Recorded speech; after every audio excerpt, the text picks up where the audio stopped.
4 దశాబ్దాల అనుభవం, అభివృద్ధి మీద అపారమైన అవగాహన, పెట్టుబడులను తెచ్చే సమర్థత, ప్రతిభ, విదేశాల్లో ఉండే నాయకుల్ని మలేషియా దగ్గర నుంచి, సింగపూర్ దగ్గర నుంచి, యూరోప్ అమెరికా నుంచి ఆ దేశాల అధ్యక్షుల్ని తెలుగు రాష్ట్రాల వైపు దృష్టి మళ్లించేంత శక్తి సమర్థత ఉన్న శ్రీ నారా చంద్రబాబు నాయుడు గారికి ఆయన నాయకత్వం చాలా అవసరం, ఆయన అనుభవం చాలా అవసరం. ధైర్యశాలి. 2024 ఆంధ్రప్రదేశ్ కి ఎన్డీఏ కూటమి తరపు నుంచి ముఖ్యమంత్రి అభ్యర్థిగా శ్రీ నారా చంద్రబాబు నాయుడు గారి పేరుని జనసేన పార్టీ పక్షాన నుంచి మేము బలపరుస్తున్నాం.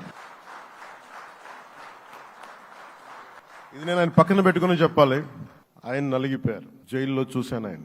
పాపం భువనేశ్వర్ గారి బాధను చూశాను. నేను అనుకున్నాను, అమ్మ మీరు కన్నీళ్లు పెట్టకండి, మంచి రోజులు వస్తాయని చెప్పిన మంచి రోజులు వచ్చినాయి. వారికి మనస్ఫూర్తిగా వారికి నా హృదయపూర్వక శుభాకాంక్షలు. మీరు అద్భుతమైన పాలన ఇవ్వాలి అందరికీ మనస్ఫూర్తిగా మీకు నేను తెలియజేసుకున్నాను సార్.